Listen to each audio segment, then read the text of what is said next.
नमस्कार मित्रों, मैं डॉक्टर विजय कुलकर्णी आपका स्वागत करता हूं। आज एक नई कहानी लेकर आपके सामने प्रस्तुत हूं। कहानी का नाम है मंडन मिश्र की खुरपी। कहानीकार का नाम है सूर्यनाथ सिंह, जिनका जन्म उत्तर प्रदेश के गाजीपुर जिले के सवना नामक गांव में हुआ था। उनकी रचनाओं पर जब हम ध्यान देते हैं तो उनके उपन्यासों में हम देखते हैं नींद क्यों रात भर नहीं आती, बर्फ के आदमी तथा बिजली के खंभों जैसे लोग आदि उनकी रचनाएं हैं। प्रस्तुत कहानी का विषय वृद्ध विमर्श, उनके जीवन की यातना तथा बदलता महानगरीय बोध, यह इस कहानी के विषय है। हम देखते हैं आज समाज में बदलते स्थिति के अनुसार वृद्धाश्रमों की संख्या बढ़ती जा रही है और इसी स्थिति को लेकर हम सोचने के लिए बाध्य होते हैं, क्योंकि व्यक्ति अपने अधिकार के प्रति तो सजग है लेकिन कर्तव्य के प्रति सजग नहीं है। व्यक्ति को माता पिता की संपत्ति तो चाहिए, लेकिन उनके प्रति जब कर्तव्य करना है, निभाना है, तब न जाने मन में क्या हो जाता है, हम सब स्थितियां भूल जाते हैं। जिन माता पिता ने जन्म देकर सारा जीवन वहां पर हमारा बना दिया, हमें सही रास्ते पर लाकर छोड़ा, उसी माता पिता को आज वृद्धाश्रम में छोड़ने की स्थितियां आ गई है। कहने के लिए हम टीवी के सामने बैठकर अगर टीवी पर एक आध गीत लगता है, यह तो सच है कि भगवान है, विधाता की पहचान है, वो सुनते हुए आंखों से पानी आ जाता है।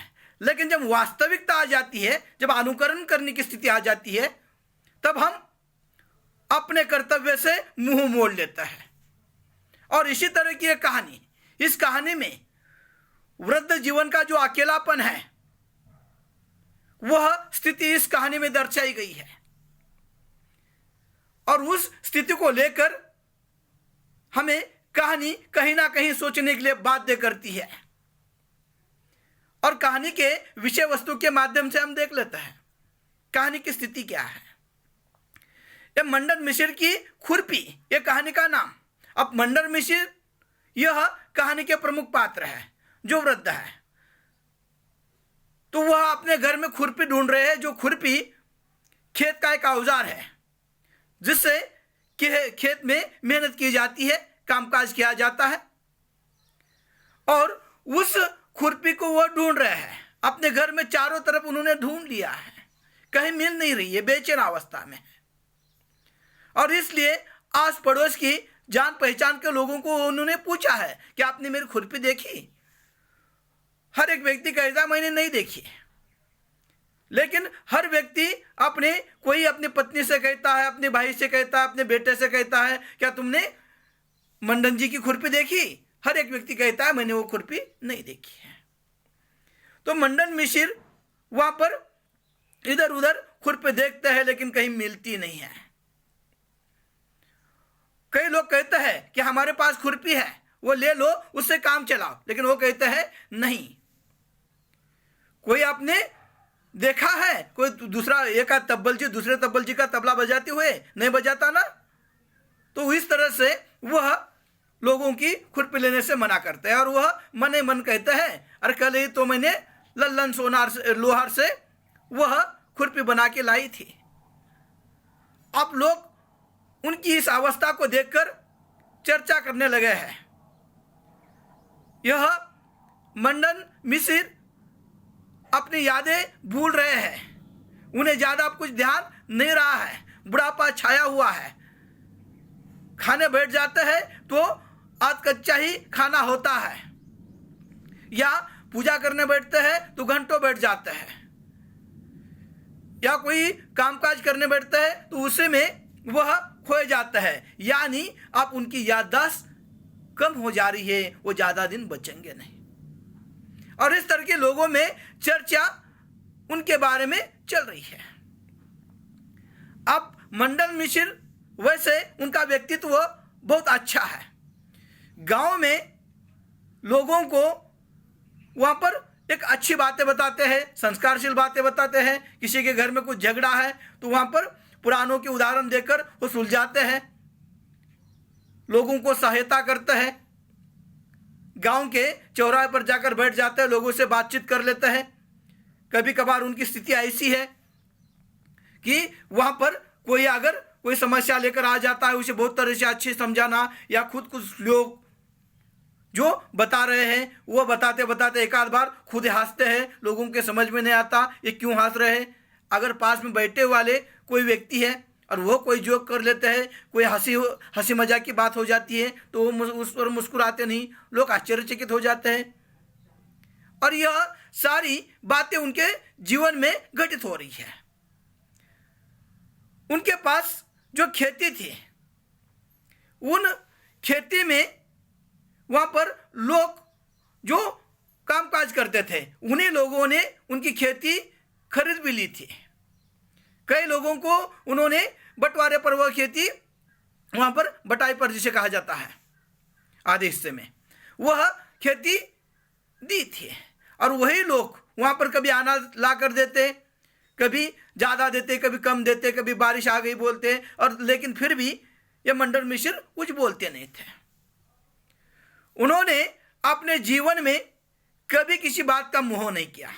जब किसी के घर में पूजा अर्चना के लिए चले जाते तो वहाँ पर दक्षिणा की अपेक्षा इनके मन में नहीं होती। कोई अगर दक्षिणा दे भी रहा है तो वह नहीं लेते।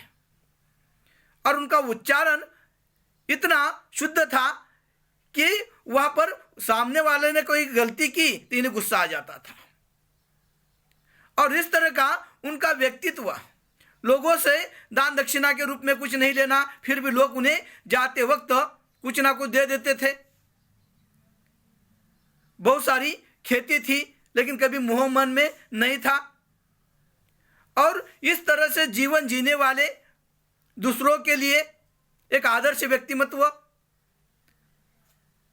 इनके जो दादा थे जिनका नाम है अग्नु मिश्र, इन्हें एक राजा ने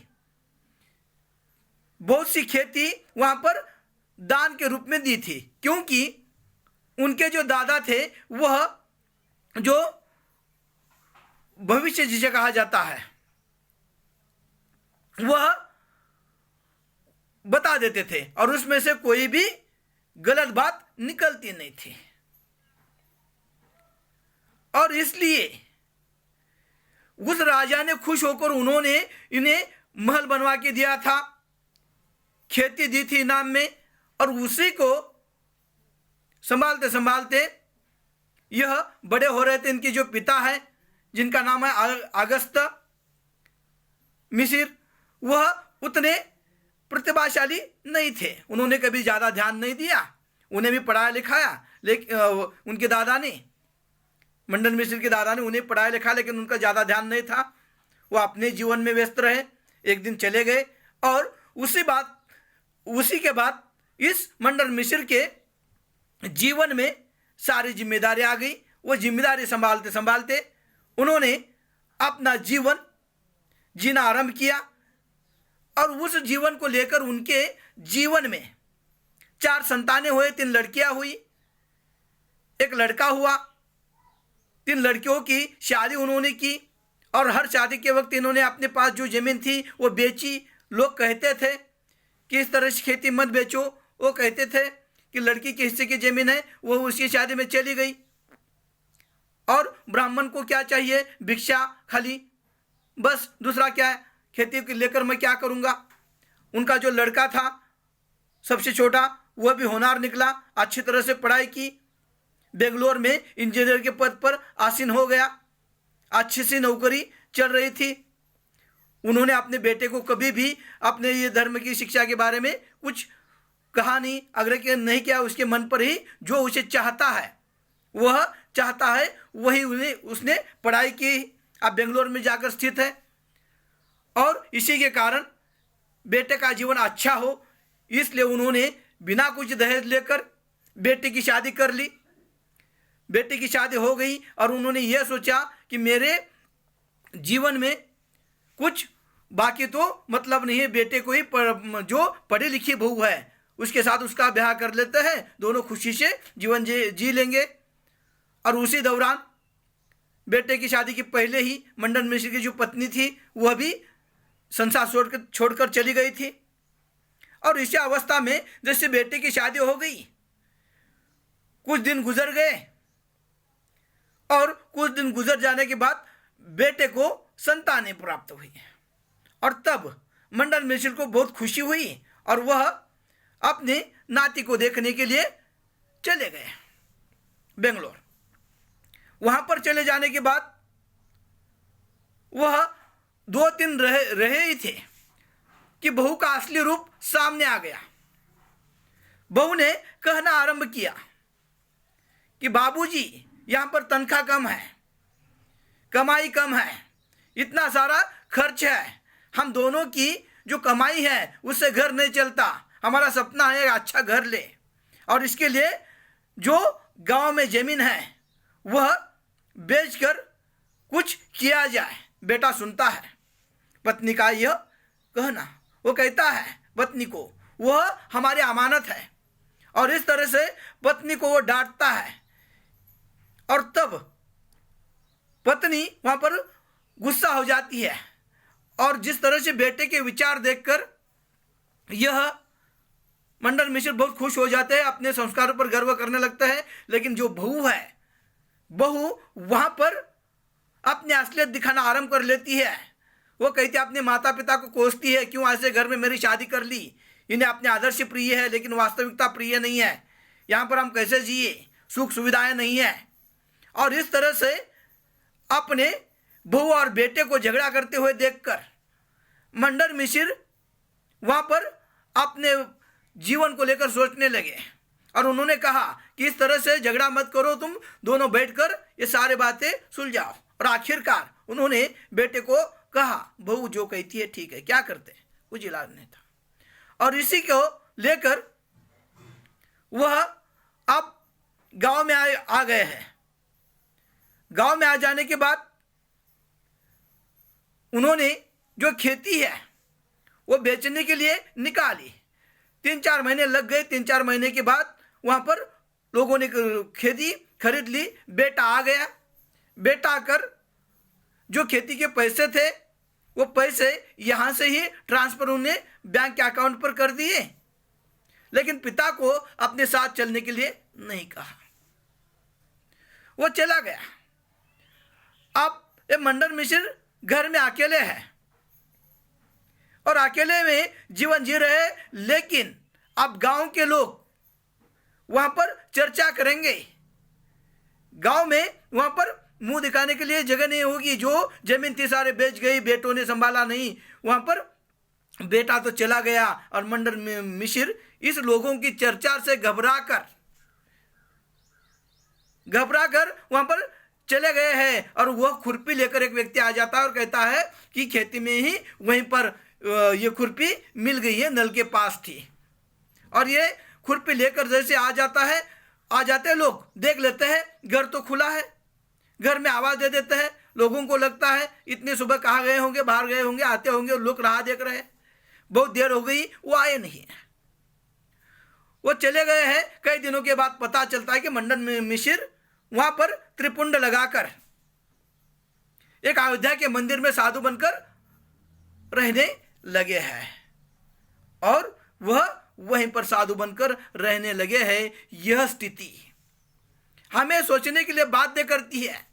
मंडन मिश्र गांव छोड़कर चले गए, यहां पर कहानी तो समाप्त होती है, लेकिन क्या यह स्थितियां हमें सोचने के लिए बाध्य नहीं करती? जिन माता पिता ने इतना कुछ पढ़ाया, जीवन बनाया, हमारे पास जब कुछ नहीं था तब रात दिन मेहनत करते हुए जिन्होंने हमारे जीवन के लिए अपने कई रातों की नींदें खराब की।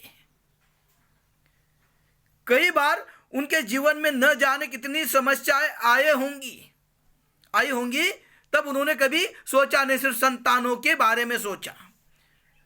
अपने संतानों के जीवन में कोई कष्ट ना आए, इसलिए जीवन भर कष्ट करते रहे। और उनके मन में भी यही अपेक्षा कभी रहती है माता पिता के कि वृद्ध समय में, बुढ़ापे में मुझे कुछ ना कुछ सहारा मिलेगा। और ये बेटों का कर्तव्य है, दायित्व है। लेकिन आज उसी दायित्व से समाज कहीं ना कहीं मुंह मोड़ रहा है, महानगरीय जीवन में खो गया है। उसे अपने माता पिता के वह उत्तराधिकारी के रूप में सब कुछ चाहिए, खेती चाहिए, मकान चाहिए, हर वो चीज चाहिए। लेकिन माता पिता के प्रति जब दायित्व निभाने की बात आ जाती है तब वह मुंह मोड़ लेता है, अपनी जीवन शैली उसकी बदल जाती है। और इस तरह से इस कहानी में हम देखते हैं और सोचने के लिए बाध्य हो जाते हैं। हम टीवी के सामने बैठकर एक आध गीत सुनते हैं, तब आंखों में पानी आ जाता है। ये तो मगरमच्छ के आंसू होते हैं। बातें बताने की नहीं होती, वहां अनुकरण की होती है। और इसीलिए इस कहानी में हम देख लेते हैं मंडन मिश्र जैसे व्यक्ति जो समाज के लिए जीवन जीते हैं, सबकी भलाई चाहते हैं। उन्होंने अपने संतानों के लिए सब त्याग किया, खुद अकेले घर में रहे। यहाँ तक उन्होंने सोचा था कि अपना जीवन में किसी भी तरह से जी लूंगा, लेकिन बेटे को पढ़ी लिखी बहू करनी चाहिए। और उन्होंने दान दहेज में कुछ न लेकर वह अपने बेटे की शादी की। लेकिन उसके पश्चात सब कुछ इतना होने के बावजूद वह आखिरकार एक मंदिर में जाकर जीवन जी रहे हैं। ये न जाने कितने वृद्धों की स्थितियां हैं। हम देख लेते हैं कि बड़े बड़े शहरों में बड़े वृद्धाश्रम की संख्या बढ़ती जा रही है। पढ़े लिखे लोगों के माँ बाप की भी आज उस वृद्धाश्रम में दिखाई दे रहा है। कभी चले जाते हैं देखने के लिए तो वास्तविकता सामने आ जाती है और यह विदारक दृश्य देखने को मिलता है कि माता पिता किस अपेक्षा से जीवन जी रहे हैं। इतना कुछ हो जाने के बाद भी वो कभी ना कभी उनके बेटे ने उनको घर से बाहर निकाला है, बहू ने बाहर निकाला है। और इस अवस्था के बावजूद वह अपने बेटे को आशीष दे देते हैं, याद करते हैं कि मेरा बेटा अच्छा हो, उनके बच्चे अच्छे हो, उनका जीवन सफल हो। ये माता पिता की भावना होती है और इस भावना को कोई मूल्य नहीं होता। और इसीलिए इतना कुछ हो जाने के बावजूद जिनके मन में इतनी अच्छी भावना है, जिस भावना का कोई मूल्य नहीं है, और इसीलिए कहा जाता है माता पिता भगवान का रूप है। लेकिन आज वर्तमान में यह स्थितियां बदल गई है और मनुष्य अपने तक सीमित होकर जीवन जी रहा है। और यह स्थितियां इस कहानी के माध्यम से हमारे सामने आ जाती है। नमस्कार।